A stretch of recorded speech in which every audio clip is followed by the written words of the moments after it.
Hello दोस्तों, कैसे हैं आप सभी। I hope all are well. सब लोग बढ़िया होंगे, मजे में होंगे। सभी की पढ़ाई मस्त चल रही होगी, जबरदस्त चल रही होगी। एज यू नो, हम लोगों ने स्टार्ट किया सक्सेस सीरीज, और सक्सेस सीरीज के अंदर भी हम लोग देख चुके हैं अब तक के 14 लेक्चर। कल मैंने जो लेक्चर लिया उसमें बोल दिया था कि 15th लेक्चर है हमारा। एक्चुअली 15th आज है, कल थोड़ा थंबनेल में वो ये 14 की जगह 15 हो गया था। 15 लेक्चर आज है और 14 लेक्चर हमारे कंप्लीट हो चुके हैं। और इसके अंदर आज हम लोग कवर करने वाले हैं गुप्तोत्तर काल। इससे पहले हमने पूरा गुप्त काल कंप्लीट कर लिया। गुप्तोत्तर काल के अंदर काफी सारे छोटे छोटे वंश देखने को हमको मिलते हैं, लेकिन मेन जो आपको देखने को मिलता है वो वर्धन वंश देखने को मिलता है, पुष्यभूति वंश देखने को मिलता है, जिसको आप पुष्यभूति वंश, जिसे वर्धन वंश के नाम से भी जाना जाता है, जिसके सबसे प्रतापी राजा रहे हर्षवर्धन। क्योंकि ऐसा होता है कि इसके बाद में जो आपका गुप्त काल था, गुप्त काल के बाद में कोई भी इतना प्रतापी राजा नहीं रहा जिसने एक छत्र राज किया हो, काफी लॉन्ग टाइम जिसने राज किया हो। तो इसलिए हम उनको इतना हिस्ट्री में पूछा नहीं जाता है। मेनली जो है कि उसके बाद में हर्षवर्धन सबसे ज्यादा लॉन्ग टाइम तक रहे और सबसे ज्यादा जो काम किया वो हर्षवर्धन ने किया, इसलिए हर्षवर्धन को मेनली याद किया जाता है, या मेनली हम उनको इतिहास में पढ़ते हैं। ठीक है, तो इसमें हम लोग आज जो जो कवर करने वाले हैं उसको थोड़ा सा एक बार ब्रीफ कर देते हैं। और इससे पहले की वीडियोस आप जरूर देखिएगा, क्योंकि हम लोग पूरा हिस्ट्री को एक कहानी की तरह पढ़ते चले आ रहे हैं। जो पुराने व्यूवर्स से उन्हें पता ही होगा, जो नए व्यूवर्स से उनको एक बार देखना जरूरी है, ताकि आप समझ जाएं कि हाँ किस तरीके से हम लोग पढ़ रहे हैं। प्ले लिस्ट में जाके आप देख लीजिएगा, आपको खुद से समझ में आ जाएगा। तो थोड़ा सा देखेंगे कि क्या क्या है इसमें। हमने देखा कि मेनली क्या है कि जो गुप्तोत्तर काल था, इसमें क्या था कि आपकी छठी शताब्दी आने तक। शताब्दी का मतलब जनरली क्या होता है, 100 वर्षों की जो अवधि होती है। यानी कि आपका 500 से आगे का जो टर्म आएगा, 501 आ गया, 502 आ गया, यानी कि 500 से 599 तक माना जाएगा आपका छठी शताब्दी। तो छठी शताब्दी के मध्य तक आप मान सकते हैं कि लगभग 550 के बाद की अवधि। तो इसके मध्य तक लगभग गुप्त साम्राज्य क्या हो चुका था, विखंडित हो चुका था। अभी हम गुप्त को ही पढ़ रहे हैं, लेकिन गुप्त के बाद क्या हुआ उसको हम लोग देख रहे हैं। तो इसमें क्या था कि समाज विखंडित हो गया था। इसके बाद क्या था कि सामंतवाद नामक नई प्रवृत्ति के साथ क्या हुआ, विकेंद्रीकरण एवं क्षेत्रीयता की भावना का उदय हुआ। सामंतवाद की व्यवस्था क्या होता है, सामंत क्या होते हैं जनरली, पहले आप समझ लेंगे। ये जो पुष्यभूति वंश रहा है, ये गुप्तों का ही सामंत था। जो आप देखेंगे ना पुष्यभूति, इसको मैं दोबारा से, आपको ये वंश तो याद रखना ही है, पुष्यभूति वंश। गुप्तोत्तर के बाद में, सॉरी, गुप्तों के बाद में यही गुप्तोत्तर वंश जो पुष्यभूति वंश है, ये इंपॉर्टेंट निकल करके आया था। ठीक है, तो ये क्या थे, ये गुप्तों के सामंत थे। सामंत क्या होता है जनरली, अगर सपोज दैट मैं मान लूं कि मेरा साम्राज्य यहाँ तक है, या किसी भी राजा का साम्राज्य यहाँ तक है, और ये इसकी सीमा हो गई। ठीक है, ये क्या है, इसकी अंतिम सीमा हो गई। तो सीमा पर क्या है, जो इसके छोटे छोटे, इसका राजपाट संभालने वाले छोटे छोटे अन्य राजा हैं, यहाँ कॉर्नर पे, यहाँ ये, ठीक है। और ये हो गया केंद्र की व्यवस्था, यहाँ से ये पूरे राजपाट को संभाल रहा है। और ये इसके सीमाओं पर जो छोटे छोटे अन्य राजा हैं, ये इसके सामंत कहलाएंगे। तो ये सामंतों का दबदबा धीरे धीरे बाद में बढ़ने लगा, क्योंकि जो सेंट्रल पावर थी वो कैसी हो गई, कमजोर हो गई, और सत्ता विकेंद्रित हो गई। ये विकेंद्रण हो जाना, पहले एक थी यूनाइटेड थी, सेंट्रलाइज्ड थी, अब डिसेंट्रलाइज्ड हो गई पावर। ठीक है, मतलब बट गई पावर छोटे छोटे पार्ट्स में, समझ गए। इसको हम बोलते हैं सामंतीकरण या सामंतवाद। ठीक है, और विकेंद्रीकरण का मतलब क्या है, आपकी पावर बट गई। इस दौरान क्या था, कुछ राजवंशों ने शासन किया था, लेकिन संपूर्ण भारत को एक सूत्र में नहीं बांधा। जैसे कि हमने देखा था मौर्य साम्राज्य में पूरा एक सूत्र में बांधा गया था, ऐसा नहीं बांधा। उसके बाद धीरे धीरे क्या होता है, समाज, ये इसकी जो सत्ता है विकेंद्रित होती चली गई, छोटे छोटे और राजवंश आने लग गए। ठीक है, तो राजनीतिक व्यवस्था की यह प्रवृत्ति कहाँ से स्टार्ट हुई, तुर्क शासन की स्थापना तक जारी रही। जब तक तुर्किश नहीं आए तब तक ये विकेंद्रीकरण चलता रहा, पावर डिवाइडेशन चलता रहा। ठीक है, गुप्त वंश के पतन के बाद जिन नए राजवंशों का उदय हुआ वो कौन कौन थे, थोड़ा सा अगर हम उनके बारे में जानेंगे तो कौन कौन थे वो मैं आपको बता दूं। गुप्तों के बाद जो आए, ये थोड़ा सा हमको इनके, बस आपको शासकों के नाम ध्यान रहते हैं तो ठीक है, नहीं भी नाम ध्यान रहते हैं तो कोई बात नहीं, आपको कुछ करना नहीं है। एक मिनट जी सर, हेलो, जी जी जी जी जी बताइए। ठीक, मैं आऊँ, मैं आऊँ, ठीक है, ठीक है, ठीक है, ठीक।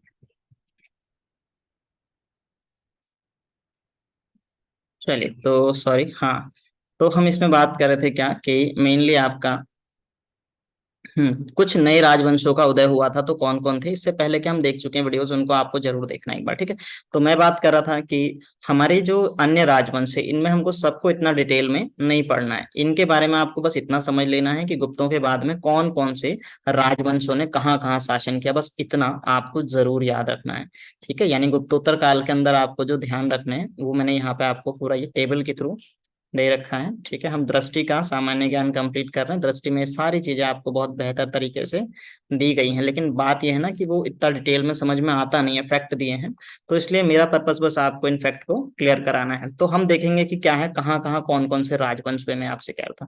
तो राजवंश में देखेंगे मैत्रक हो गया, ये कहाँ के थे, तो इसको जो आपका नॉर्मली पूछा जाता है ना, वल्लभी के मैत्रक करके टर्म आता है, कन्नौज के मौखरी करके टर्म आता है, थानेश्वर के पुष्यभूति, मगध के परवर्ती गुप्त, और बंगाल के चंद। इस टाइप से जो है कि आपसे पूछा जाता है। इसके फिर प्रमुख शासक कौन कौन रहे, कहाँ इनका शासक उपलब्धि क्या रही है, ये चीज पूछा जाता है। जैसे आपसे पूछा जाए कि मैत्रक राजवंश, मेनली कौन कौन से राजवंश थे, मैत्रक राजवंश, मौखरी राजवंश, फिर पुष्यभूति राजवंश, फिर परवर्ती गुप्ता है, फिर चंद्र है, ठीक है। तो इस तरीके से इनका क्या था, शासन था। किसके अंदर कौन कौन पॉपुलर थे, जैसे कि आपके मैत्रक के अंदर जो है कि भट्टारक हो गए, धरसेन हो गए, ध्रुवसेन प्रथम हो गए, और जो है कि आपके धरनपट्ट घोसेन हो गए, शिलादित्य प्रथम हो गए। ऐसे ही जो है कि मौखरियों में हरिवर्मा, ईशान वर्मा, सर्ववर्मा, पुष्य भूति जो थानेश्वर के पुष्यभूति, थानेश्वर ये प्लेसेस दिए गए हैं आपके, ठीक है। थानेश्वर के जो पुष्यभूति थे, पुष्यभूति प्रभाकर वर्धन, राज्यवर्धन और हर्षवर्धन, ये प्रतापी राजाओं के नाम दिए जो पॉपुलर रहे हैं। इनका क्रम भी मैं अभी आपको बताऊंगा। फिर परवर्ती गुप्त जो कि मगध के शासक रहे हैं, मगध पर इन्होंने शासन किया, महासेन गुप्त हो गए, देवगुप्त हो गए, आदित्य सेन हो गए। ऐसे चंद्रों में जो है कि बंगाल के शासक हैं ये। और कौन थे, शशांक पॉपुलर इसमें रहा है, तो शशांक को हम पढ़ेंगे। तो इनको डिटेल में पढ़ने की आपको जरूरत नहीं है, ये पूछे जाते नहीं है। अगर आप कोई यूपीएससी लेवल का एग्जाम दे रहे हैं, मेंस दे रहे हैं, तो वहां पे आपके लिए इंपॉर्टेंट है। बाकी वनडे एग्जाम्स के लिए कहीं पे भी इतना इंपॉर्टेंट है नहीं, लेकिन क्रम जरूर ध्यान रखना है कि कौन कौन से राजवंश हुए और कहाँ के थे, बस इतना आपके लिए इंपॉर्टेंट है, ठीक है। वल्लभी के मैत्रक, कन्नौज के मौखरी, थानेश्वर के पुष्यभूति, मगध के परवर्ती, बंगाल के चंद्र, ठीक है। इनमें भी सबसे ज्यादा इंपॉर्टेंट आपका हो जाता पुष्यभूति वंश। पुष्यभूति वंश कहाँ का है, थानेश्वर का है। इसमें प्रतापी राजा हर्षवर्धन, जिसको हमें डिटेल में पढ़ना है आज, ठीक है। ये थोड़ा सा मैप है 590 के आसपास का, ठीक है। 590 के समय का ये, 590 ईसा पूर्व का मैप है, ये देख पाएंगे आप। इसमें आप देखेंगे किस किस का शासन कहाँ कहाँ था, ठीक है। ये पुष्यभूति है आपका, और यहाँ पर आप देखेंगे मौखरी है, ये जो है कि आपके परवर्ती गुप्त हो गए, है ना। ये आपका कौन है, आपके मैत्रक्स हो गए, ये चालुक्य हो गए, ये पाल हो गए। इन राजवंशों का शासन था, ठीक है। ये कब, ये सारे क्या है, गुप्तोत्तर काल के हैं, गुप्तोत्तर, गुप्तोत्तर काल के ये वंश हैं जो यहाँ पे शासन कर रहे थे भारत में 590 ईसा पूर्व के आसपास, ठीक है। तो इसके बाद में हम थोड़ा सा आगे अगर और चलते हैं तो हम देखेंगे, ये थोड़ा सा मैं आपको एक क्रम बता दूं याद रखने के लिए, थोड़ा सा ये एज इट इज जो नोट्स आपको बनाने वाली चीजें हैं, इनको साथ साथ नोट्स भी बनाते चलिएगा। जैसे गुप्त वंश हमने देखा था, और गुप्त वंश के बाद आज हम लोग पढ़ रहे थे गुप्तोत्तर वंश, और गुप्तोत्तर वंश के अंदर भी हमको जो मेनली पढ़ना है वो पुष्यभूति वंश को पढ़ना है, ठीक है। पुष्यभूति वंश की जो स्थापना की थी वो पुष्यभूति ने की थी, ध्यान रखना है, ठीक है। पुष्यभूति कौन थे, ये गुप्तों के सामंत थे, ठीक है, गुप्तों के सामंत थे पुष्यभूति। और पुष्यभूति ने क्या किया था, हूणों के आक्रमण के बाद, जब भारत पर हूणों का आक्रमण हुआ था, हूण एक बर्बर जनजाति है, जब बर्बर जाति है, ठीक है, मतलब एक तरीके से जानवरों की तरह रहने वाले। जैसे आपने अगर वो बाहुबली मूवी देखी होगी तो उसमें एक वो आता है जो राक्षसों की तरह, वो ये हूणों की कंडीशन कुछ ऐसी थी। इनके आक्रमण से काफी जो है कि भयभीत रहते थे शासक। तो इनके आक्रमण के बाद में जब पुष्यभूति ने क्या किया, अपने आप को स्वतंत्र घोषित कर दिया। पहले ये कौन थे, पहले ये गुप्तों के सामंत थे, ध्यान रखना है, पुष्यभूति गुप्तों के सामंत थे। बाद में इन्होंने अपने आप को स्वतंत्र घोषित किया, कब किया, हूणों के आक्रमण के बाद किया। गुप्त वंश के अंतिम शासक कौन थे, कुमार गुप्त, थर्ड गुप्त वंश के अंतिम शासक थे। ठीक है। फिर हम पढ़ रहे हैं क्या, पुष्यभूति। और भी वंश मैंने कहा आप इसमें हम पढ़ेंगे, लेकिन वो इतने इंपॉर्टेंट नहीं है। अब वंश कौन कौन से हमने देख लिए, लेकिन हाँ इंपॉर्टेंट क्या है, पुष्यभूति है, जो गुप्तों के सामंत थे। ठीक है, इन्होंने क्या किया, पुष्यभूति वंश की स्थापना करी, संस्थापक इसके पुष्यभूति, है ना। इसके अंदर क्या क्या क्रम रहा है, मेनली नरवर्धन शासक होते हैं, फिर उसके बाद राज्यवर्धन प्रथम, फिर आदित्यवर्धन, फिर प्रभाकर वर्धन जो है कि वो इंपॉर्टेंट प्रतापी शासक रहे। ये सारे प्रतापी शासकों का क्रम मैंने आपको यहाँ पे दिया है, जो कि आपकी परीक्षा में पूछे जा सकते हैं। ठीक है, फिर प्रभाकर वर्धन के दो पुत्र थे, राजवर्धन और हर्षवर्धन। ठीक है, ये अगर हम मान ले प्रभाकर वर्धन है, प्रभाकर वर्धन, ठीक है, तो प्रभाकर वर्धन के तीन बच्चे हैं। ठीक है, दो तो उनके पुत्र हैं, एक का नाम है राज्यवर्धन, दूसरे हैं आपके हर्षवर्धन। ठीक है, और एक उनकी पुत्री है राज्यश्री। ठीक है, ये है।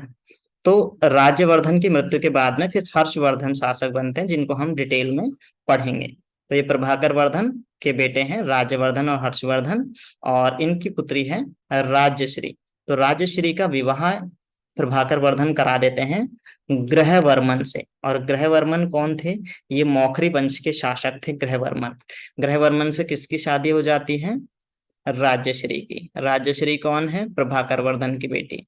राज्यवर्धन सेकंड और हर्षवर्धन ये दोनों बेटे हैं प्रभाकर वर्धन के। ठीक है, और राज्यवर्धन की हत्या कौन कर देता है, गौण शासक शशांक। अभी शशांक को हमने देखा था, शशांक क्या कर देता है, ये राज्यवर्धन सेकंड की हत्या कर देता है। और इनकी हत्या के बाद हर्षवर्धन गद्दी को संभालते हैं 606 ईस्वी में। जिस समय हर्षवर्धन गद्दी संभालते हैं, उनकी आयु 16 वर्ष की थी। 16 वर्ष की आयु में ये गद्दी संभालते हैं, और लगभग 647 ईस्वी तक शासन करके इनकी मृत्यु हो जाती है। ठीक है, कहाँ से हमको इनके बारे में जानकारी मिलती है, हर्षवर्धन के शासन के बारे में, तो मेनली बाण भट्ट की जो हर्षचरित है यहाँ से, और ह्वेनसांग की जो सी यू की है यहाँ से। ह्वेनसांग कौन थे, ह्वेनसांग एक चीनी यात्री थे। ठीक है, ह्वेनसांग कौन थे, चीनी यात्री थे, और भारत में जो है कि बौद्ध शिक्षा लेने आए थे, बौद्ध शिक्षा लेने के लिए आए थे। इन्हीं से प्रभावित होकर के बाद में हर्षवर्धन ने भी क्या कर लिया था,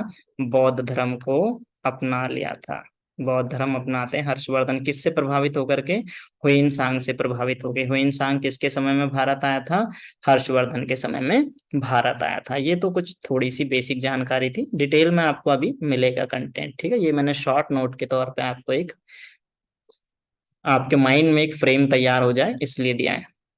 ठीक है, फिर हम देखते हैं थानेश्वर के पुष्यभूति वंश को। थानेश्वर के थे ये पुष्यभूति, ठीक है, जिनको हमको पढ़ना है मेनली। ये थानेश्वर के पुष्यभूति वंश में कब से कब इन्होंने शासन किया, लगभग जो है कि 6ठी शताब्दी के आसपास इन्होंने शासन स्टार्ट किया अपना। स्थापना कौन करते हैं पुष्यभूति वंश की, पुष्यभूति नाम के एक शासक जो है कि, जो कि गुप्तों के सामंत थे। कौन थे, अभी थोड़ी देर पहले मैंने आपको बताया था, ये ध्यान रखना आपको बेटा बहुत जरूरी है, गुप्तों के सामंत थे ये। ठीक है, ध्यान रखेंगे, गुप्तों के ये सामंत थे। ठीक है, गुप्तों के सामंत थे ये, और इन्होंने शासन संभाला। ठीक, अब हम इसमें देखेंगे थानेश्वर का पुष्यभूति वंश सर्वाधिक महत्वपूर्ण और शक्तिशाली सिद्ध हुआ, और इसी को क्या कहा जाता है, वर्धन वंश के नाम से भी जाना जाता है। तो ध्यान रखना, वर्धन वंश के नाम से जाना जाता है, क्योंकि इसके जो शासक है उन्होंने नाम के पीछे वर्धन लगाया। तो पुष्यभूति वंश था, लेकिन जनरली वर्धन, वर्धन से आप ध्यान रखेंगे, वर्धन वंश के ये शासक थे। संस्थापक की बात हमने कर ली, पुष्यभूति था, और इस वंश को वैश्य जाति से संबंधित माना जाता है। ठीक है, पुष्यभूति कौन थे, गुप्तों के सामंत थे, आगे बात आई गई। हुणों के आक्रमण के बाद इन्होंने क्या किया, अपने आप को स्वतंत्र घोषित कर दिया था। सारी बातें मैंने आपको थोड़ी देर पहले भी बता ही दी थी। वो उस जो आपको पेपर है उसको बिल्कुल आप एज इट इज अपने नोटबुक में भी नोट्स उसको बना लेना। ठीक है, वो शॉर्ट नोट्स है, आपका याद रखने के लिए इजी रहेगा। हुणों के साथ हुए संघर्ष के कारण ही क्या हुआ था, ये राजवंश प्रसिद्ध हुआ था। जो हुणों, मैंने कहा था हुणों से सब भयभीत रहते थे, बर्बर जनजाति थी बहुत ज्यादा, कुछ नहीं समझते थे, कुछ नहीं देखते थे, बिल्कुल राक्षस की तरह। तो इसलिए इनसे लड़ने के बाद में क्या हुआ, ये प्रसिद्ध हो गए। कौन प्रसिद्ध हो गए? पुष्यभूति वंश प्रसिद्ध हो गया, अपने आप को स्वतंत्र घोषित कर देता है। नरवर्धन, आदित्यवर्धन, प्रभाकर वर्धन जैसे इसमें शासक हुए। प्रभाकर वर्धन के फिर बेटे आए, राज्यवर्धन और हर्षवर्धन। ठीक है, राज्यवर्धन की मृत्यु शशांक कर देते हैं, और शशांक जब इनकी मृत्यु कर देते हैं, फिर कौन आते हैं? फिर आते हैं हर्षवर्धन। ठीक है, और इन्हीं की बेटी प्रभाकर वर्धन की बेटी है राजश्री, और राजश्री का विवाह कर देते हैं किससे? ग्रहवर्मन से। ग्रहवर्मन कौन थे? ये मौखरी वंश के शासक थे। ठीक है, इनसे इनकी बेटी हो जाती है। मौखरी वंश कहाँ के थे? कन्नौज के शासक थे। कन्नौज के मौखरी वंश के शासक कौन थे? ग्रहवर्मन। इनसे शादी हो जाती है राजश्री की। ठीक है, ये तो थी प्रभाकर वर्धन के परिवार की बात। ठीक है, प्रभाकर वर्धन के परिवार की बात। हमने देखा कि जो गौण शासक शशांक है, थोड़ी देर पहले मैंने आपको बताया, शशांक क्या कर देते हैं? राज्यवर्धन की हत्या कर देते हैं। राज्यवर्धन सेकंड है ये, राज्यवर्धन की हत्या कर देते हैं, और इसके बाद में हर्षवर्धन शासक बनता है 16 वर्ष की आयु में। 16 वर्ष की आयु में ये शासक बनता है। ठीक है, कहानी की तरह बिल्कुल मजे से पढ़ते जाना मेरे साथ कि फिर क्या हुआ, फिर क्या हुआ, फिर क्या हुआ, इसके बाद हम देखते चलेंगे। तो ये शुरू हो जाता है हमारा हर्षवर्धन। ये लीजिए, चलिए। ठीक है, तो हर्षवर्धन का शासन कब? 606 में ही शासन संभालते हैं, और 647 तक शासन करते हैं। आयु इनकी अभी कितनी है? 16 वर्ष। तो राज्यवर्धन की मृत्यु के बाद 606 ईस्वी में 16 वर्ष की अवस्था में हर्षवर्धन थानेश्वर की गद्दी में बैठते हैं। ध्यान रखेंगे, ठीक है, थानेश्वर के ही थे पुष्यभूति वंश। और हुइनसांग ने हर्ष को क्या कहा है? शिलादित्य के नाम से पुकारा है। शिलादित्य, आपसे प्रश्न पूछे हर्षवर्धन को शिलादित्य किसने कहा? तो किसने कहा? हुइनसांग ने। तो ये अलग से लिख लेना, हर्षवर्धन ही है ये। कहीं पे आपसे पूछे कि शिलादित्य के नाम से किसे जाना जाता है? हर्षवर्धन को जाना जाता है। राइटिंग पे नहीं जाएंगे, मैंने आपको पिछले वीडियोस में भी कहा था।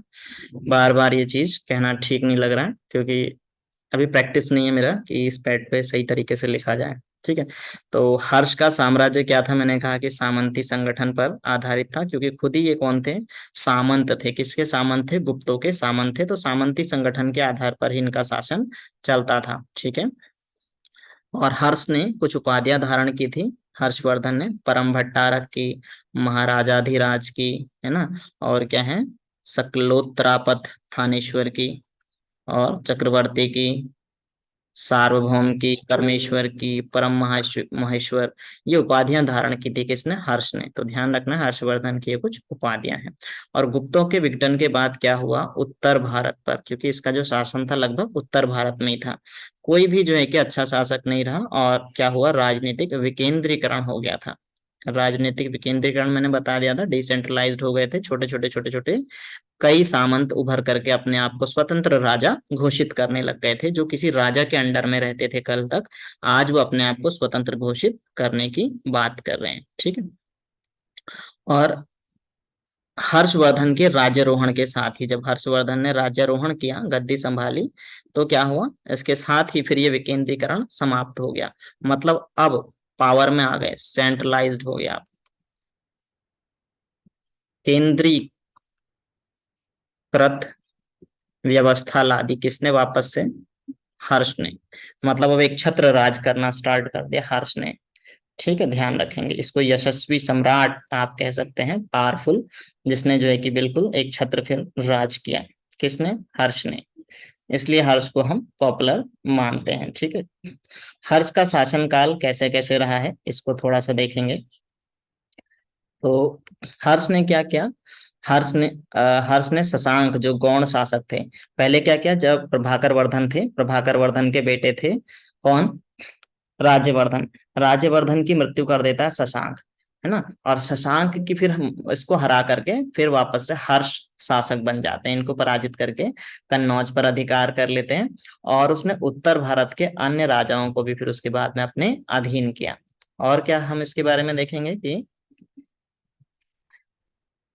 हाँ, अधीन किया। और क्या? ह्वेनसांग के विवरण के अनुसार हर्ष ने उत्तरी भारत के 5 राज्यों में, ह्वेनसांग की जो सीयू की है उसके अनुसार हम देखेंगे 5 राज्यों को अपने अधीन किया था। और वो कौन कौन से 5 राज्य थे? कन्नौज हो गया, पंजाब हो गया, गौड़ या बंगाल, और मिथिला और उड़ीसा, इनको उसने अपने अंडर में किया। और पश्चिम में उसने किसको अपने अंडर में किया, वल्लभी के शासक ध्रुवसेन द्वितीय से अपनी पुत्री का विवाह करके वहां शत्रुता समाप्त करके मैत्री संबंध स्थापित किया वल्लभी तक। तो इसका शासन बाद में वल्लभी तक हो जाता है। इसकी सीमा भी आप देखेंगे पूरा पश्चिम उत्तर दक्षिण, अभी बताऊंगा आगे आपको। तो हर्ष एवं पुलकेशिन द्वितीय के बीच में नर्मदा नदी के तट पर युद्ध होता है। हर्ष और पुलकेशिन द्वितीय के बीच में कहाँ युद्ध होता है, नर्मदा नदी के तट पर युद्ध हुआ, जिसमें हर्ष की पराजय हुई। और ऐहोल प्रशस्ति में इसका उल्लेख मिलता है कि पुलकेशिन द्वितीय चालुक्य वंश का प्रतापी शासक था। ठीक है, यहाँ पर तो आपको ध्यान रखना, हर्ष और पुलकेशिन द्वितीय के बीच में नर्मदा नदी के तट पर युद्ध होता है और इसमें हर्ष की पराजय होती है। इसकी जानकारी हमें कहाँ से मिलती है, ऐहोल प्रशस्ति से मिलती है। प्रशस्ति क्या होता है, किसी की प्रशंसा में लिखा गया लेख कहलाता है प्रशस्ति। ठीक है, जो टर्म मैं लिख नहीं रहा हूं ना, उनको आप खुद से लिखते रहा करें, ताकि आप फिर बाद में पढ़ेंगे तो आपको पता होना चाहिए क्या ये हर्ष का साम्राज्य है। थोड़ा सा इसको भी हम देख लेते हैं, कहाँ से कहाँ तक हर्ष का शासन था। इसको थोड़ा सा बड़ी इमेज हो रही है, ये देखेंगे। ठीक है, तो कहाँ से कहाँ तक इसका शासन था, थोड़ा सा हम इसको अगर देखें तो आप देखेंगे यहाँ से इसका शासन जो है कि हिमालय तक। मैं एक डायग्राम बनाता हूँ यहाँ पे ऐसे करके, और आप भी बना लेंगे और इसको लिखेंगे भी आप साथ साथ। ठीक है, उत्तर की बात करेंगे तो उत्तर में इसका शासन है भैया हिमालय तक। ठीक है, उत्तर में हर्ष का शासन हिमालय तक। इसको मैं डाउन कर देता हूँ थोड़ा सा, ये बीच में आ रहा है, एक मिनट। ठीक है, हिमालय तक। और दक्षिण में हम बात करेंगे कहाँ तक, नर्मदा नदी तक। नर्मदा नदी या फिर विंध्य पर्वत, विंध्य पर्वत तक इसका शासन था। ठीक है, उत्तर में बात करेंगे तो ब्रह्मपुत्र, और यहाँ पर एक जगह है गंजाम करके, गंजाम तक इसका शासन था। ठीक है, ब्रह्मपुत्र नदी तक, गंजाम तक।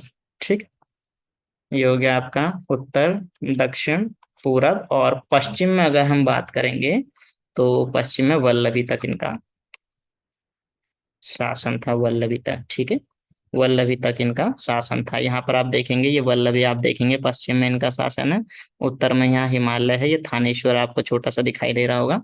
ठीक है, यहाँ पर कहीं पर जो है कि आपका गंजाम है, ये ब्रह्मपुत्र नदी आ रही है आपके ऐसे करके, ये पूरी, ये ब्रह्मपुत्र तक इनका शासन है, यहीं कहीं पे गंजाम प्लेस है। और यहाँ पर आप देखेंगे नर्मदा तक। ठीक है, तो यानी कि आपका उत्तर में, उत्तर में आपको देखेंगे आप हिमालय तक, दक्षिण में नर्मदा तक। ठीक है, पूर्व में गंजाम ब्रह्मपुत्र, और पश्चिम में वल्लभी तक इनका शासन था। ठीक है, किसका शासन है, ये हर्षवर्धन का शासन है। कब तक की बात है, लगभग 640 ईस्वी की ये बात है। ठीक है, चलिए थोड़ा सा आगे बढ़ते हैं।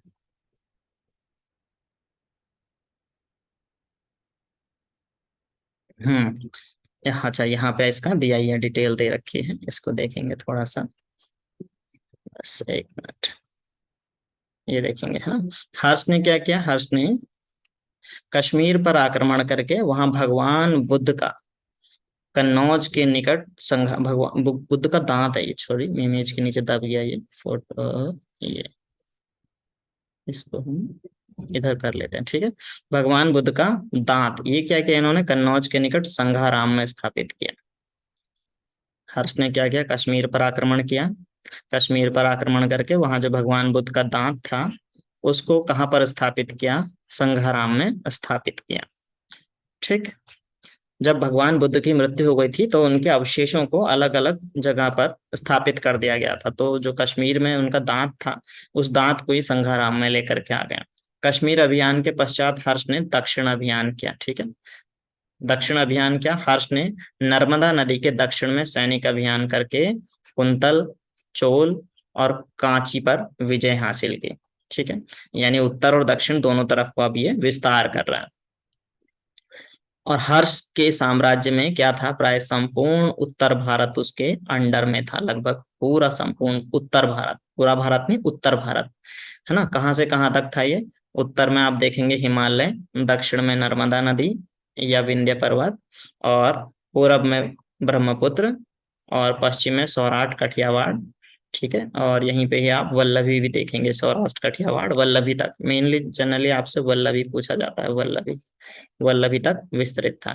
ठीक है, ये सारी चीजें हमारी है। इसके अलावा और क्या हम इसमें देखेंगे, थोड़ा सा इसको मैं अब कर लेता हूँ। हम्म, चलिए, और क्या था इसमें। हम्म, हर्ष ने संभवतः 647 ईस्वी तक शासन किया, उसके बाद क्या हुआ, उनका कोई उत्तराधिकारी नहीं था, और उनकी मृत्यु के बाद भारत में पुनः फिर अराजकता फैल गई, और कन्नौज पर अर्जुन नामक किसी शासक का शासन हो गया, स्थानीय शासक ने अधिकार कर लिया। ठीक है, ये आपको ध्यान रखना है। चलिए थोड़ा सा आगे बढ़ते हैं, फिर क्या होता है इसके बाद में। हर्षकालीन प्रशासन की बात करेंगे, ये तो राजा हर्ष की बात थी, उनका प्रशासन कैसा था, थोड़ा सा उस पे हम बात करेंगे, कैसा इनका प्रशासन रहा, किस प्रकार की प्रशासनिक व्यवस्था थी, इस चीज को थोड़ा सा देखते हैं।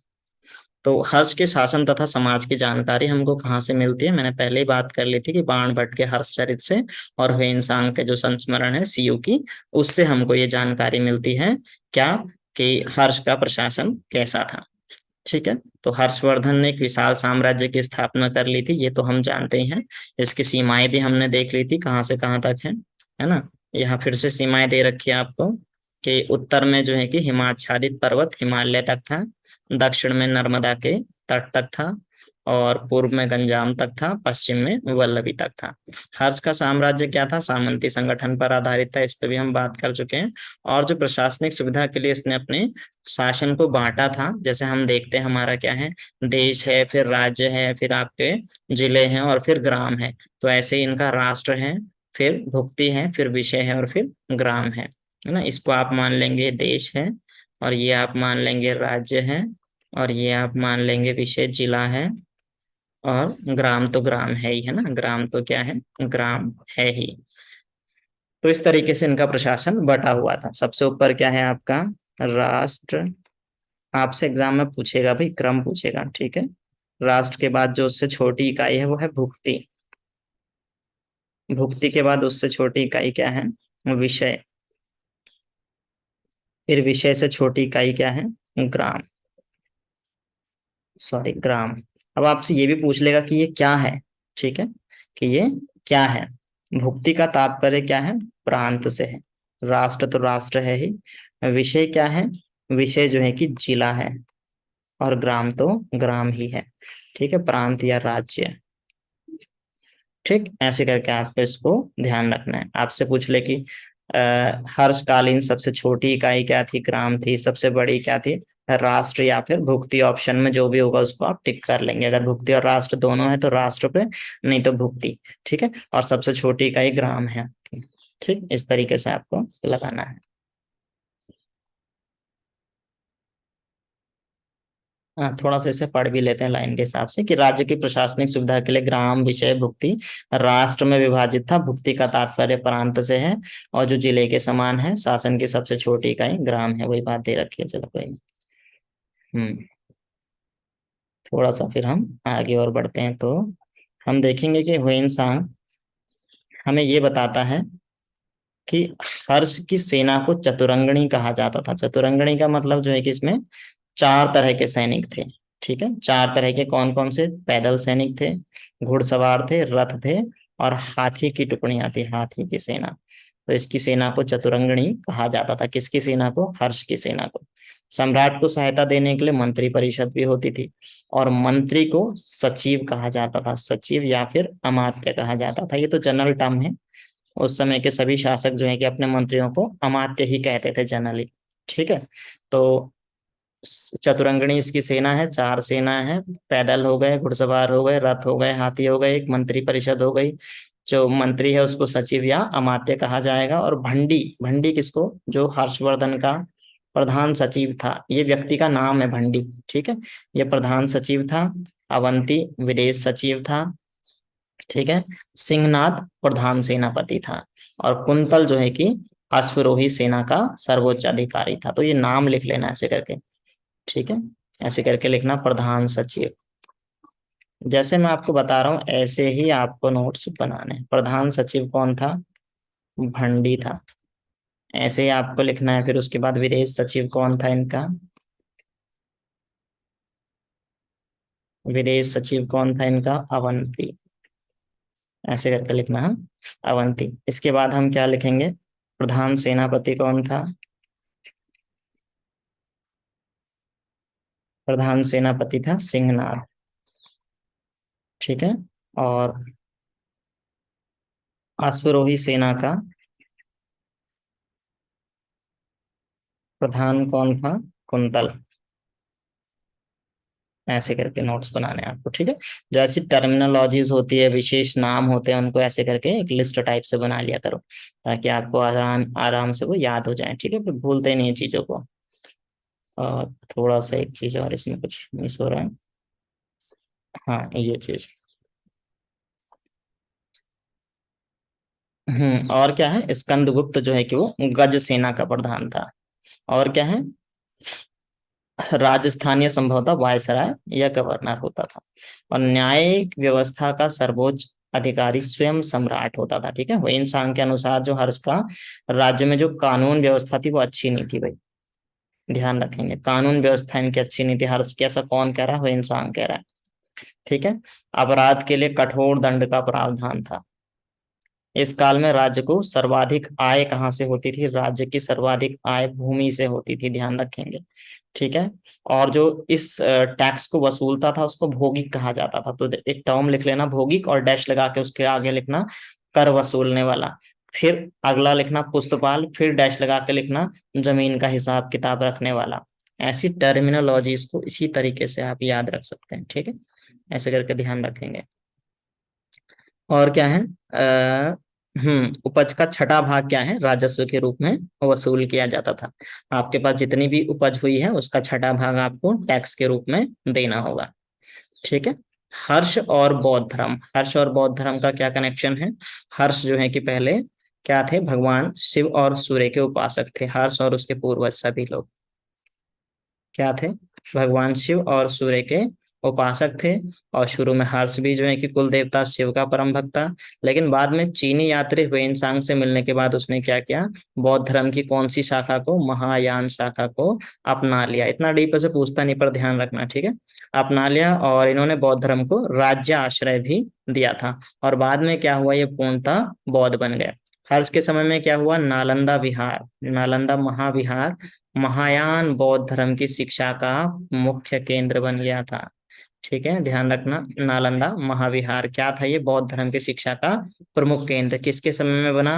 हर्ष के समय में। तो आपसे प्रश्न पूछ लेगा कि नालंदा महाविहार किसके समय में बौद्ध शिक्षा का प्रमुख केंद्र बना? हर्ष के समय में। नालंदा महाविहार किस चीज के लिए पॉपुलर था? बौद्ध धर्म की शिक्षा के लिए। तो ये सारी टर्मिनोलॉजीज आपको ऐसे करके ध्यान रखनी है, ठीक है। इसके अलावा हर्ष ने कन्नौज तथा प्रयाग में दो विशाल धार्मिक सभाओं का आयोजन किया था, ठीक है। कन्नौज तथा प्रयाग में दोनों जगह में उन्होंने क्या किया? दो विशाल धार्मिक सभाओं का आयोजन किया। मोस्ट इम्पोर्टेंट जो आपका कुंभ मेला लगता है, कुंभ मेले को प्रारंभ करने का श्रेय किसको जाता है? हर्षवर्धन को जाता है। उनके समय के कुछ साहित्य की बात करेंगे, कुछ साहित्यिक रचनाओं की बात करेंगे, तो कौन कौन सी हैं? मेनली क्या है इनके, आपको ध्यान रखना है। बाण भट्ट की हर्षचरित जो हर्ष पर आधारित है, और कादम्बरी, ठीक है, मयूर की सूर्य शतक। और हर्षवर्धन ने खुद भी क्या किया था? तीन नाटक लिखे थे।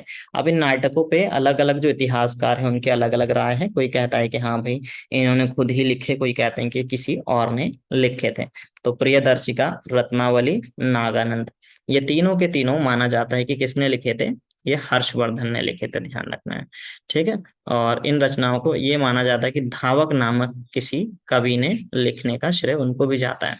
और इस काल में जयसेन नामक विद्वान हुआ था जो स्वयं को कालिदास और भास के समान बताता था, ध्यान रखना है। कौन? जयसेन। तो ये कुछ प्रमुख साहित्यिक बातें थी इनके बारे में। और थोड़ा सा देखेंगे इनके बारे में क्या, हुएन सांग के बारे में। देखो, हुएन सांग चीनी यात्री जो कि हर्षवर्धन के समय में भारत आए, थोड़ा सा इसके बारे में जानना बहुत जरूरी है। चलिए इसको भी हम थोड़ा सा देखते हैं। हम्म हर्षवर्धन के शासनकाल में चीनी यात्री हुएनसांग, ध्यान रखना कैन कौन है, ये चीनी यात्री है हुएनसांग। कहाँ से आया, स्थल मार्ग से भारत आता है। किसके समय में आता है, हर्षवर्धन के समय में। और 629 ईस्वी में वहां से चलता है और सारे रास्ते घूमते घूमते घूमते घूमते भारत पहुंचा। ठीक है। और भारत में लंबे अरसे तक ठहरकर 645 ईस्वी में वो वापस चीन लौट गया। वह नालंदा बिहार के बौद्ध विश्वविद्यालय में, कहाँ पर, जो मैंने आपको थोड़ी देर पहले बताया, नालंदा, नालंदा बिहार के बौद्ध विश्वविद्यालय में पढ़ने आया था भाई। भारत के लोग नहीं पढ़ते हैं, वो वहां से, चाइना से भारत बौद्ध धर्म की शिक्षा लेने के लिए आया था, बौद्ध धर्म के बारे में पढ़ने आया था। और भारत से बौद्ध ग्रंथ संग्रह करने के उद्देश्य से आया था कि कुछ बौद्ध ग्रंथों को अपने साथ ले जाऊंगा। और उसने अपना ग्रंथ लिखा, जिसका नाम लिखा सी यू की। इस नाम से वो अपना ग्रंथ लिखते हैं। और हुएनसांग को क्या कहा जाता है, यात्रियों का राजकुमार की संज्ञा दी जाती है। किसको, हुएनसांग को, ध्यान रखना। और क्या कहा जाता है इसको, वर्तमान का शाक्य मुनि भी कहा जाता है। ये दोनों के दोनों हुएनसांग के उपनाम है, ध्यान रखना। इन नामों से भी हुएनसांग को जाना जाता है। हुएनसांग के अनुसार जो भारतीय समाज था ये 4 वर्णों में विभक्त था। ठीक है, ब्राह्मण, क्षत्रिय, वैश्य और शूद्र। ब्राह्मण जिनमें सर्वोच्च थे और शूद्र जिनमें सबसे निम्न कुल के माने गए। शूद्रों को उसने किसान कहा था। ये कहा था कि इसकी स्थिति, शूद्रों की स्थिति किसानों से बेहतर थी इस समय में। ठीक है, इन्होंने इनको किसान कहा था। उनके अनुसार भारतीय लोग दांतों पर काला निशान लगाते थे और कान में कुंडल पहनते थे। तो कॉमन बात है क्या, ऐसा कुछ देख लिया हो किसी के दांत में निशान तो उसने लिख दिया अपनी बुक में, ऐसा कुछ नहीं। पर उसने लिखा है तो हमें मानना पड़ेगा कि भाई वो उसका मानना था। ये हम ये नहीं कह रहे हैं ऐसा होता था, ये उसका मानना था, उसने अपने ग्रंथ में ऐसा लिखा है। कुछ अन्य महत्वपूर्ण तथ्यों के बारे में बात करेंगे हर्ष के शासन से। तो हर्ष के अधीनस्थ जो शासक थे, महाराज या फिर महासामंत कहलाते थे, जो हर्ष के अंडर थे। जो छोटे छोटे, जैसे हमने कहा कि कोई मेन राजा है, सेंटर में शासन कर रहा है, तो वो अपने क्षेत्रीय स्थानों को देखने के लिए छोटे छोटे अपने सामंत रख लेता है। ठीक।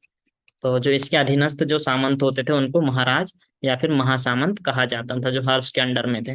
प्रशासन की सुविधा के लिए हर्ष का साम्राज्य छोटे छोटे प्रांतों में बटा हुआ था, हमने देख ही लिया। प्रांत को भुक्ति कहा जाता था, ये भी हम जान चुके हैं। राष्ट्र, फिर आपका क्या है, भुक्ति, फिर आपका विषय है, फिर ग्राम है।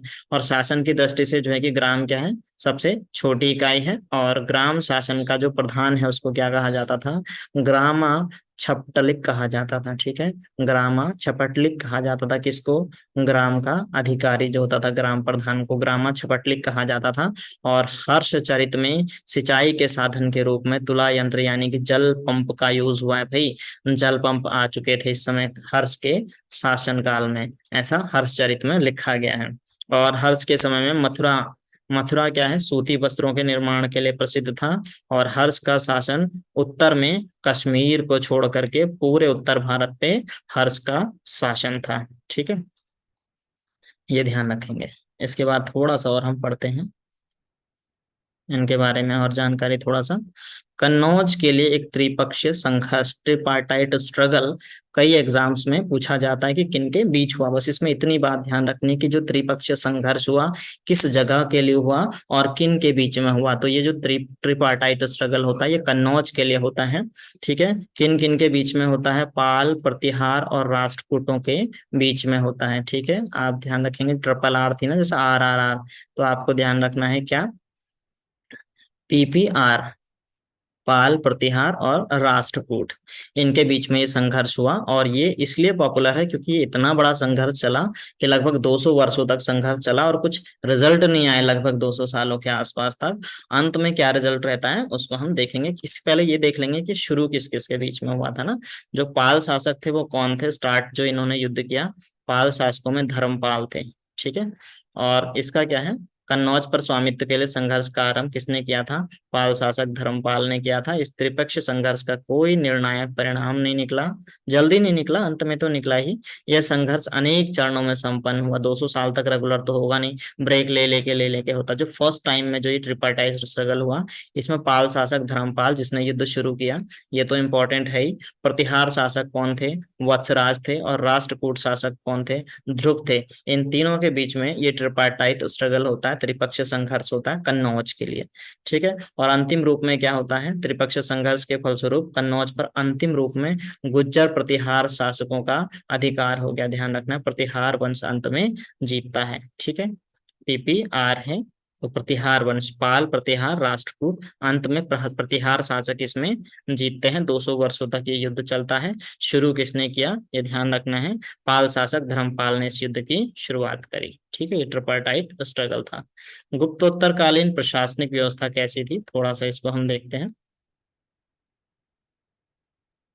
ये भी वैसे हमने बात कर ही ली है, पर थोड़ा सा बुक में दिया है तो लाइन बाई भी देख लेते हैं। क्या था, सामंतवाद का विकास हो चुका था। प्रशासन मतलब किस प्रकार से वो शासन चला रहा था, ठीक है। राजनीतिक विकेंद्रीकरण इस काल की क्या थी, प्रमुख विशेषता थी, विकेंद्रीकरण, डिसेंट्रलाइजेशन हो चुका था।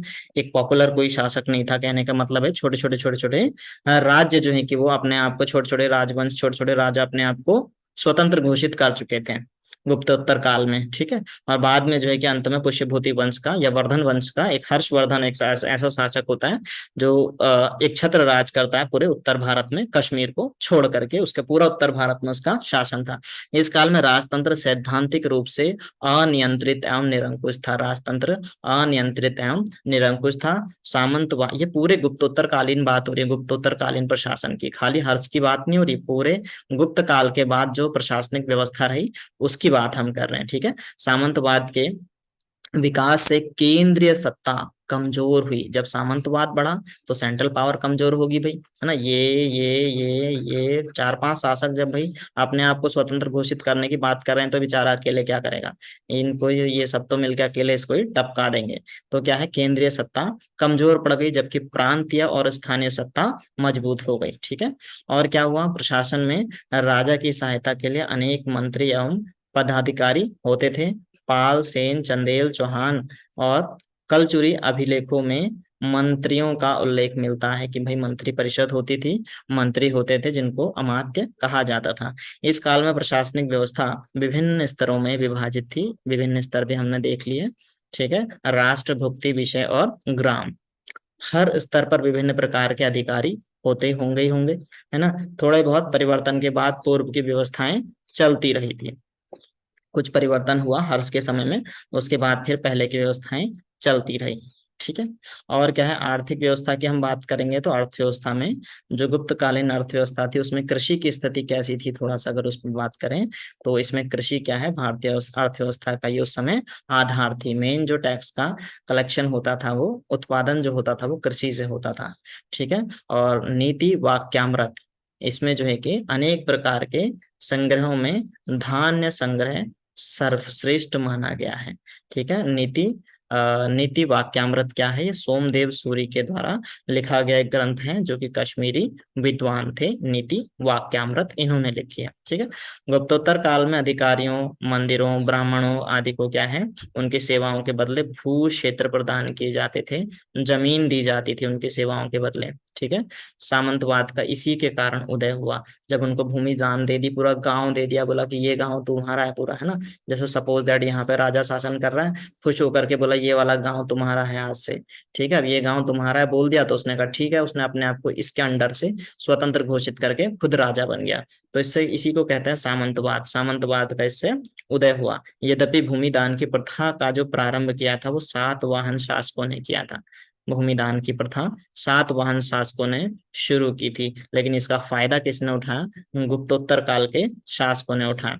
बृहत संहिता एवं अमरकोश जैसे 6ठी शताब्दी के ग्रंथों में कृषि, फलों एवं बागानों पर अलग अलग से अध्ययन करके उनको समझाया गया है। किसमें समझाया गया, ध्यान रखना, बृहत संहिता में और अमरकोश में क्या समझाया गया है, इसमें जो है कि कृषि के बारे में, फलों के बारे में, बागानों के बारे में अलग अलग चैप्टर देके बताया गया है। स्पेशली इस कृषि के बारे में, ये दूसरी कृषि के बारे में अलग अलग चैप्टर देके समझाया गया बृहत संहिता और अमरकोश में, आपको ध्यान रखना है, ठीक है। और क्या है आपका अभिधान, अभिधान रत्नमाला, अभिधान रत्नमाला, ये जो ग्रंथ है अभिधान रत्नमाला, इस ग्रंथ में तत्कालीन समय में बोए एवं उपजाए जाने वाले विभिन्न अनाजों का वर्णन किया है। तो ध्यान रखना, अभिधान, धान से ध्यान रखना, आपको फसल ध्यान आ जाएगी, ठीक है। बोए गए जो भी अनाज है उनका वर्णन किया गया है अभिधान रत्नमाला में, ठीक। और क्या है, उत्पादकता के हिसाब से भूमि को वर्गीकृत किया है कि भूमि पे जो उत्पादन होता था या भूमि का वर्गीकरण आप मान पाएंगे किस प्रकार से किया गया था। तो जिसमें बोया जाता है ऐसी जमीन खेती वाली जमीन कहलाती थी वाहिता। ठीक है, ठीक, वाहिता। और जिसमें खेती नहीं की जाती थी नॉर्मल बैरन लैंड, इसको अक्रस्ट कहते थे, अक्रस्ट। ठीक है। और जिसमें बीज नियुक्ता हो ऐसी भूमि को कहा जाता था ऊसर भूमि। ठीक है। एक तो क्या है, जिसमें खेती नहीं की जाने वाली ये जमीन, मतलब अगर इसमें आप खेती करोगे तो खेती हो जाएगी, लेकिन इसमें हम कर नहीं रहे हैं ना, कर नहीं रहे हैं खेती। लेकिन जो ऊसर भूमि है इसमें क्या है, करना भी चाहो तो भी नहीं हो पाएगी खेती। तो इसको हम कहते हैं बंजर भूमि, ऊसर भूमि। ठीक है। खिलपतरी मतलब जहाँ पे क्या है, जिस भूमि को जोता नहीं जाता, कहने का मतलब है जंगल वाला जो क्षेत्र था उसको खिलपतरी, खिलपर्ती कहा जाता था, सॉरी। साक्त कहा जाता था जो पर्सनल लैंड होती थी किसी की, व्यक्तिगत भूमि को साक्त कहा जाता था। ठीक है। टर्म को जो मैं एक्सप्लेन कर रहा हूँ ना साथ साथ, जैसे मैं कुछ शब्द अलग से बोल रहा हूँ एक्स्ट्रा चीजों को याद रखने के लिए, उनको लिखा करें, पॉज कर लेना कोई बात नहीं, पॉज करने के बाद लिख लो या फिर वापस से उसको रिपीट करके आप चीजों को लिख सकते हैं। ठीक है।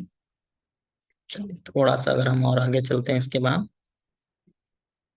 उत्पादकता के हिसाब से, अच्छा ये हमने देख लिया उत्पादकता के हिसाब से भूमि का वर्णन। कर व्यवस्था की बात करेंगे तो कर व्यवस्था क्या है, किस प्रकार की कर व्यवस्था थी।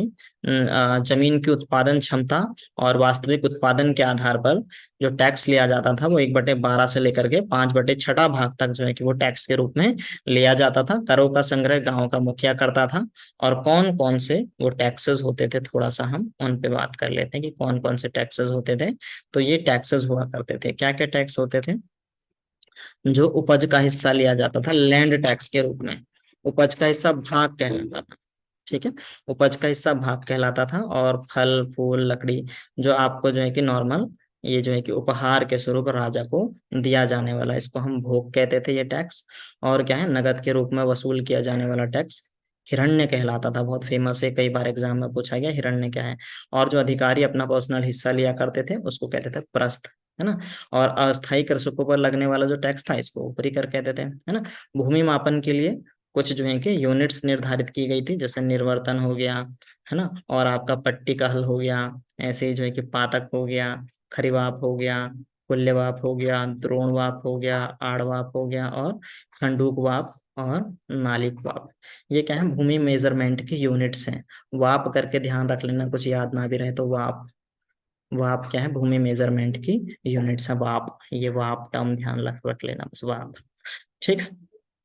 थोड़ा सा और अगर हम देखें इसके बारे में तो क्या है, चंदेल एवं, जी सर। हेलो, हाँ बताओ क्या कह रहे थे। जी जी जी। हाँ तो हाँ, हम बात कर रहे थे क्या कि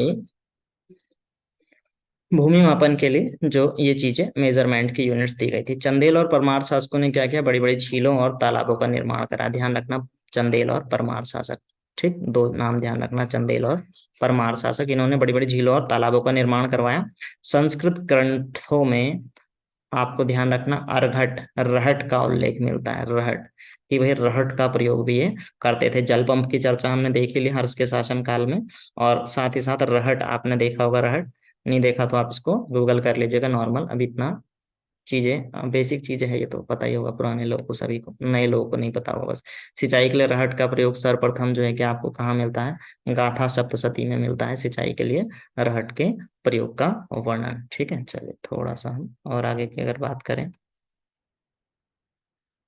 उद्योग और व्यापार की स्थिति कैसी थी, है ना।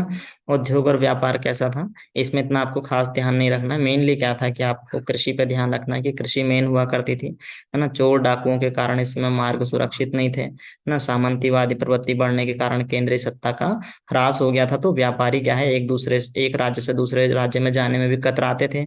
और जो जा भी रहे तो उन पर बहुत ज्यादा टैक्स इम्पोज किया जाता था।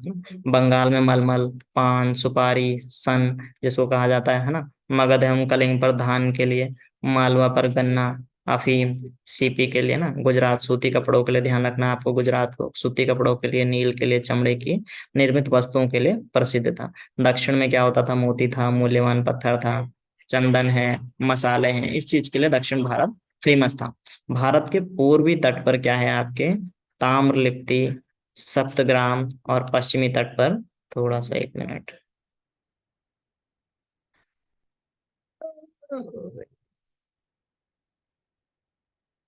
हाँ जी। तो देखेंगे क्या है कि भारत के पूर्वी तट पर ताम्रलिप्ति, सप्तग्राम, और पश्चिमी तट पर क्या है आपका, देवल, थाना, खंबात, भड़ौज, ये फेमस बंदरगाह हैं कुछ, ध्यान रखना इनको।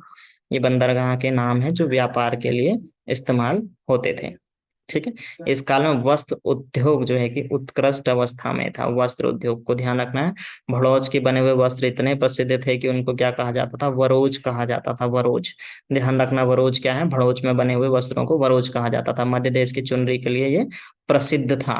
कश्मीर के वस्त्र उद्योग विशेषकर जो है कि सफेद लिनन का उल्लेख वेइनसांग ने किया है। ध्यान रखना है आपको ये टर्म्स। ठीक है। थोड़ा सा और आगे अगर हम बढ़ते हैं तो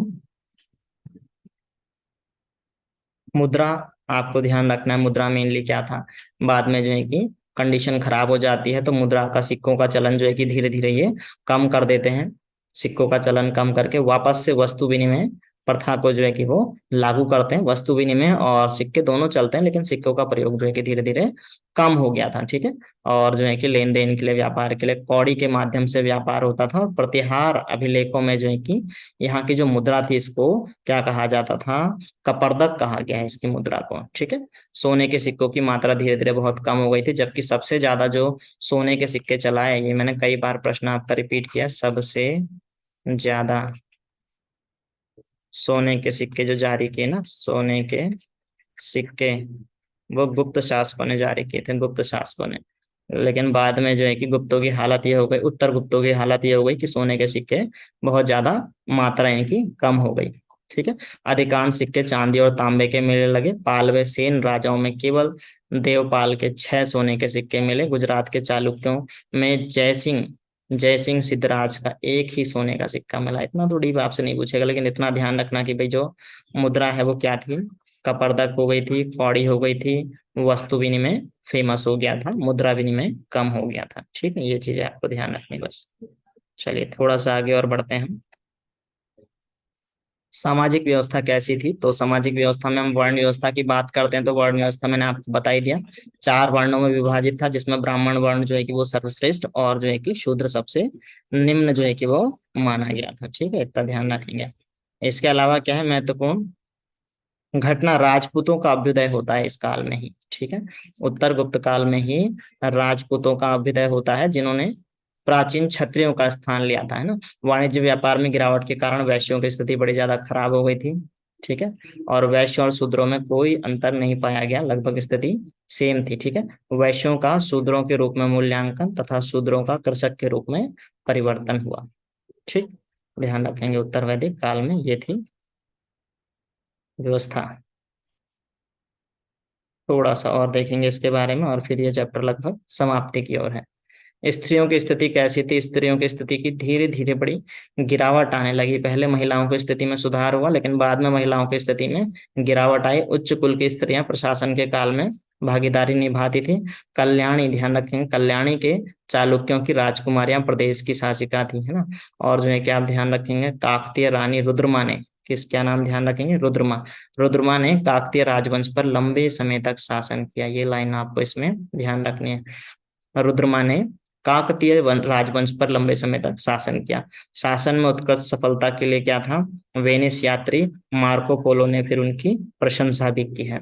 गुप्तोत्तर काल में सती प्रथा का अत्यधिक विकास हुआ। ध्यान रखेंगे, महिलाओं की स्थिति खराब होने का एक कारण सती प्रथा, दास प्रथा भी है। दास प्रथा भी चलती थी इस समय में। तो सती प्रथा का सर्वाधिक विकास किसमें हुआ, ध्यान रखना है, गुप्तोत्तर काल में हुआ। और क्या ध्यान रखना है, समाज में बाल विवाह, बहु विवाह, सती प्रथा, जौहर प्रथा जैसी कुप्रथाओं ने इस महिला की स्थिति को खराब कर दिया था। ये सारी प्रथाएं गुप्तोत्तर काल में बहुत ज्यादा हो गई थी, अति हो गई थी समझ लो, है ना। तो जिसके कारण महिलाओं की स्थिति धीरे धीरे खराब होती चली गई, है ना। ये देखो, समाज में क्या है, गणिकाओं, वेश्याओं, देवदासियों का भी एक वर्ग था। देवदासियों के कारण तो महिलाओं की स्थिति और खराब हो गई। देवदासी मंदिरों में नॉर्मली दासों को दान कर दिया जाता है, उसको देवदासी मंदिरों के लिए दान दे दी जाती है लड़कियां, बस उनको देवदासी कहते हैं। तो स्थिति खराब होनी होनी है, समझ लो, बचपन में दान दे दी। अब एक्सप्लेन करने वाली बातें भी नहीं है, उसको आप समझ लेंगे, देख लेंगे, थोड़ा बहुत डीप सर्च करेंगे तो। और दासों की स्थिति की बात करेंगे तो इसमें जो है कि दास प्रथा में वृद्धि हुई, दास प्रथा में भी वृद्धि हुई। किसी सामाजिक वर्ग के रूप में नहीं माना जाता था इसको, कोई किसी कैटेगरी में नहीं रखते थे, दास को दास कहा जाता था बस, है ना। दासों की स्थिति अंत्यजों से और जो है कि तिरस्कृत जातियों से अच्छी थी। अंत्यज जो है कि ये भी एक जाति है, शूद्रों से नीचे अंत्यज को माना जाता था, ठीक है। अंत्यज शूद्रों से भी नीचे। तो दासों की स्थिति जो है कि इनसे थोड़ा सा ठीक थी। दास दासियों को दान देने की प्रथा भी शुरू कर दी इन्होंने। दास दासी दान में दे दिए जाते थे, फिर उनके साथ कुछ भी करो, कंडीशन खराब होती थी। बौद्ध मठों में, मंदिरों में दासों को दान किया जाने लगा, स्पेशली दासियां, लड़कियां स्पेशली दान की जाने लगी, जिसके कारण क्या था, उनकी स्थिति में बहुत ज्यादा गिरावट आई, है ना। विज्ञानेश्वर के अनुसार जो है कि ऋण ना चुका सकने के कारण ऋणी स्वयं को ऋणदाता का दास बना लेता था। ये भी एक कंडीशन है जिसके कारण दास प्रथा बढ़ी। दास प्राय घरेलू कामों में ही लगाए जाते थे, और दास तो दास है भी, अब यहाँ पे तो लिखा है घरेलू कामों में भी लगाए जाते थे, बाकी काम भी करते ही थे फिर सभी। धार्मिक स्थिति की बात करेंगे तो धार्मिक स्थिति हमने बात कर ली थी कि जो गुप्त में स्टार्टिंग में जो ये गुप्तोत्तर काल के जो राजा रहे हैं, वो शैव वैष्णव बौद्ध जैन सभी धर्मों के समाज में स्थान दिया इन्होंने, और सभी के मानने वाले भी थे, अलग अलग अलग अलग शासक। ये नहीं कह सकते पर्टिकुलर की मतलब ये वाला धर्म चल रहा था उस समय, लगभग लगभग ये सभी धर्म चल रहे थे, है ना। और जो है कि शक्ति की पूजा, शक्ति जो है कि पार्वती, माता पार्वती को लगभग कहा गया। आगे हम जब इनके मंदिर रचना पढ़ेंगे तो हम मंदिर रचना में देखेंगे इस प्रकार से, तो विष्णु, है ना, शिव, शक्ति यानी कि पार्वती, सूर्य, गणेश, ऐसे सेंटर में विष्णु। वो आगे आप पढ़ेंगे थोड़ा देर में, हम उसको बाद में देखेंगे। तो शक्ति यानी कि पार्वती जी का इनका भी बहुत ज्यादा मानना हो गया, इनको भी बहुत ज्यादा इनके मानने वाले हो गए। पूजा और भक्ति दोनों ही तांत्रिक धर्म के अभिन्न तत्व बन गए। तांत्रिक, तंत्र मंत्र, ये चीजें बौद्ध धर्म में भी आ गई बाद में, तो तंत्र मंत्र वगैरह ये सारी चीजें, ये है ना। शैव धर्म, इसमें आप देखेंगे शैव धर्म पाशुपत, कापालिक, अघोरी, लिंगायत, शैवात आदि अनेक उप संप्रदायों में विभाजित हो गया। ये शैव धर्म के पार्ट बन गए इतने सारे, ये तो इतना डीप नहीं पूछेगा। और कापालिकों में नर बलि की प्रथा प्रचलित हो गई। कापालिक ये भी एक मतावलंबी है, कापालिक नर बलि की प्रथा प्रचलित हो गई। बुद्ध एवं जैन को विष्णु का अवतार माने जाने लगा। देखो, बुद्ध एवं जैन को विष्णु का अवतार माने जाने लगा। ईश्वरीय संप्रदायों में शक्ति परम देवता की अर्धांगिनी के रूप में, यानी कि शिव की अर्धांगिनी के रूप में, पार्वती शक्ति के रूप में देखी जाने लगी, रूप में संसार में प्रचलित हो गई। दुर्गा की उपासना का श्रेय मार्कांडे पुराण को है ना। और बौद्ध धर्म ने क्या किया, तांत्रिक प्रभाव के कारण बौद्ध धर्म में भी तांत्रिक प्रभाव आ गया। इसके कारण जो है कि बौद्ध धर्म भी बट गया, मंत्रयान में, वज्रयान में, सहजयान में, इसमें जो है कि बौद्ध धर्म आगे बढ़ गया। हर्ष तथा पालू ने बौद्ध धर्म को संरक्षण दिया, ध्यान रखेंगे। और बाद में बौद्ध भी मैंने आपको, सॉरी, हर्ष भी मैंने आपको बताया था, इंसान से प्रभावित होकर के बाद में बौद्ध धर्म में अपना लेता है, बौद्ध धर्म को संरक्षण भी देता है वो। और बंगाल के सेन शासक विश्वसेन, विश्वरूप सेन तथा केशव सेन सूर्योपासक होने के कारण क्या थे, परम सौर पदवी से विभूषित किए गए। सूर्योपासक मतलब सूर्य की उपासना करने वाले, ठीक है। तो विश्वरूप सेन, केशव सेन, सूर्य देव। थोड़ा सा आगे बढ़ते हैं इसके बाद, कला एवं संस्कृति की बात करेंगे इसके बाद। तो कला एवं संस्कृति को मैं यहाँ पे आपको नहीं कराऊंगा, चैप्टर हमारा बहुत लेंदी हो जाएगा। ये कला एवं संस्कृति को हम देखेंगे नेक्स्ट लेक्चर में। थोड़ा सा इसमें मैं आपको बता दूं कि गुप्तोत्तर काल की जो वास्तुकला की जो मुख्य मुख्य कृतियां हैं वो क्या है, मंदिर है, ध्यान रखेंगे। गुप्तोत्तर काल, गुप्त काल आपका मेनली मंदिर निर्माण के लिए बहुत ज्यादा माना जाता है, ठीक है। मंदिर निर्माण के लिए, मंदिर निर्माण की भी तीन शैलियां इसमें जो है कि फेमस है, नागर शैली, द्रविड़ शैली और बेसर शैली। कई एग्जाम्स में पूछा जाता है और बच्चे कंफ्यूज होते हैं कि what is the difference between नागर शैली, द्रविड़ शैली, बेसर शैली। अभी इसमें पंचायतन शैली भी हम पढ़ेंगे, और दो तीन शैलियां हम और जोड़ करके इसको थोड़ा सा, इस चैप्टर को मैं पूरा आपका नेक्स्ट लेक्चर में कंप्लीट करूंगा, है ना। अगला लेक्चर हमारा यही होने वाला है, 16th लेक्चर। तो जरूर देखिएगा इसे भी, आपको बिल्कुल बेसिक से आप इस तरीके से आपको हैंड टू हैंड, साथ ही साथ में तीनों शैलियां उसी समय याद करवा दूंगा बिल्कुल। ठीक है, चलिए तो पढ़ते रहिएगा, आगे बढ़ते रहिएगा, अपना ख्याल रखिएगा, इसी तरीके से अपना प्यार बनाए रखिएगा। Bye bye, take care.